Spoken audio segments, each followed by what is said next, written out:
What I am here to tell you is my own experience while doing business. There's a little bit of a difference. I'm not talking of any business venture. In my opinion, two of the things that I want to talk about are already mentioned here. I will still expand on that. Networking. This is a networking group. In my opinion, and I am an example, a living example of that. Business is 50% network. 50%. You have to network regardless of business. You network with people whom are not going for business. You just get to know people. Let people get to know you. You're not going and asking them for business. You're not doing it specifically one-to-one network. It's just network. Whenever you want to do a sale, when you go to somebody's office, you take an appointment, you want to do a sale to that person. Every time anybody you go to, his first thought is no. His first thought is no. Why I shouldn't take his word.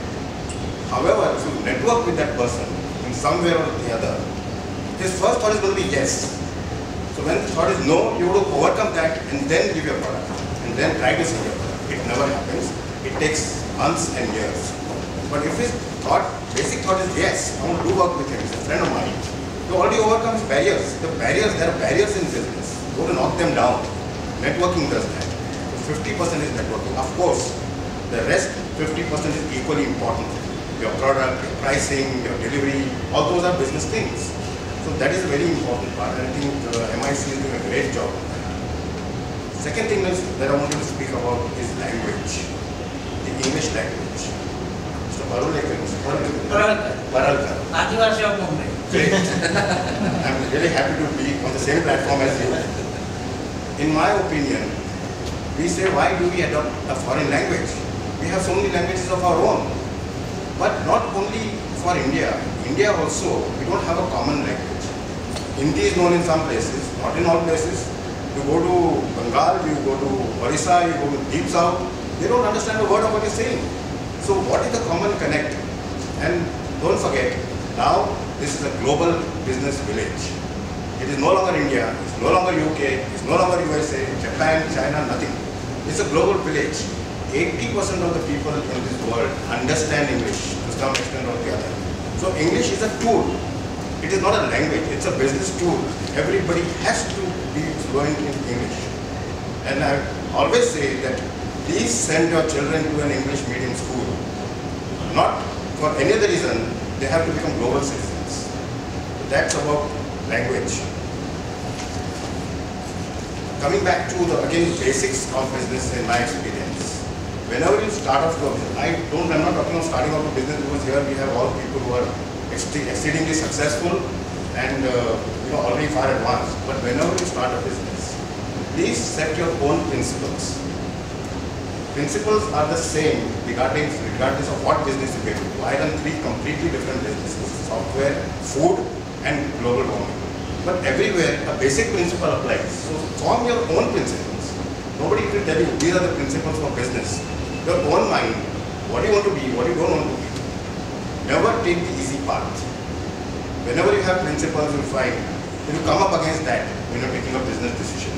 I have had a lot of problems to stick to my principles in life. So whenever I came up against something, the easy path looked, this is so easy, let's do this.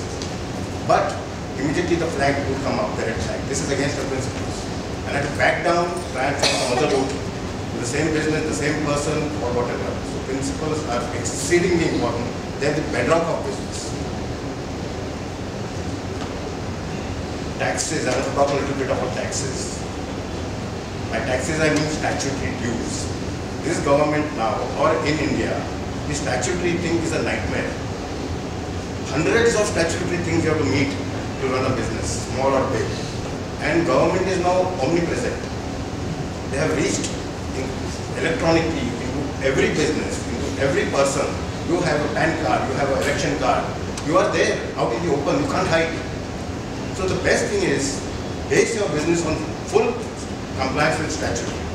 Do not try to run a business based on not paying government or whatever statute you do. Exceedingly important. I do this in my own business. I do an audit, internal audit 4 times a year in my businesses. ENY are my auditors. A special audit is always done every 3 months for our statutory compliances. And very often, I have a CFO who is ex-Yahoo. So very often he overrides me. And he tells me this has to be done. I tell him this is not required. Even I have experience. This is not required to be done. He says, no sir, it's better to do it. I said, okay, do it. So to the extent that you may have to at times pay things which you yourself don't agree with.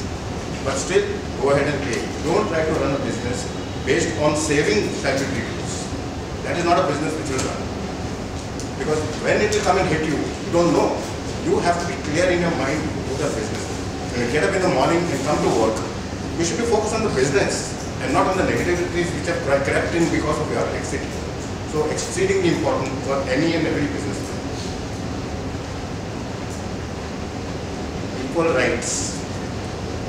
Equal rights means women. India is 50%, 48% are women. We have completely as a country, unfortunately as a culture, neglected them. They are emerging now because of themselves, because of their own education, their own strengths. It's up to every businessman to promote women. Bring in at least 50% employees who are women.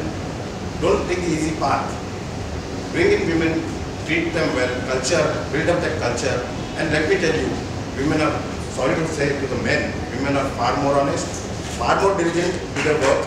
They get up and come office and go home. They go home to their families. They don't go to bars. That's just a way of putting it. They don't go to meet friends. It's not that meeting friends is bad, but their focus when they come to work is work. And they are great asset. The best people that I've had in my businesses have always been women. In our IPG, the Chamber of Commerce that I have started in April this year, it's not 15 years, IPG is just 6 months old. We are over 3,000 members. 800 are women. And the percentage is climbing every day. We've just started an entrepreneurial program supporting the women members. So what we're doing now is that we are asking the women to give us their stories, their business success, and we have started putting 2 of them in our newsletter. We have a weekly fortnightly newsletter. We are featuring them. We are asking them to write their stories. And in our meetings going forward, we are going to give them a 10-minute platform, 1 or 2 of them. Talk about yourself. So these are basics which I feel, and that's my experience, that follow your principles. I am open to any questions if you have. Please, people can share, ask with the eminent authority we have. No, it's not that. Just one of you. It is for us to say. I'd like to appreciate that you acknowledge the women's contribution in everybody's life, professionally and personally. I'd like to know how do you conduct your business, where does your meetings are taken place, and how does one join your organization? So we are talking of 2 things. Yes. One is my personal business, which everybody has a place to work from. We have our office at Nariman Point. Our customers are all the mobile operators. We work with every mobile operator in India. We work with every mobile operator in the Middle East. We work with a lot of operators in Europe. And we're just entering the African market. IPG is a chamber which is completely democratic. We have great people. I can already see 4 of them here on this organization. And they've been great support. Every time they're there, they're the people who are most networked in my chamber.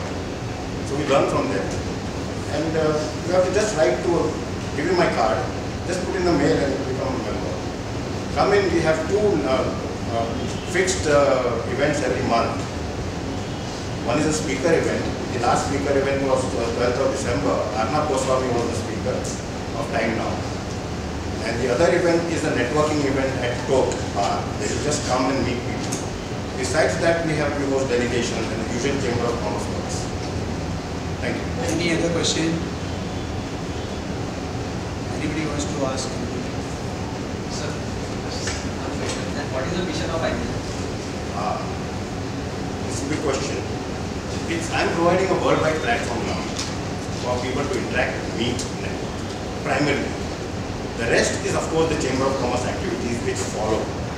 So like I said, we have 3,000 members. We just thrown it open to international membership, and we are getting so many members. You will ask why should I become a member? As an international person, I can't attend your meetings, I can't attend your networking. But every person now in the world is looking to India. Every businessman is looking to India. Not everybody can come here, but I am offering them the Indian platform. Our members are from all walks of life. through membership of IBG, they can connect into India. It's like a gateway to India.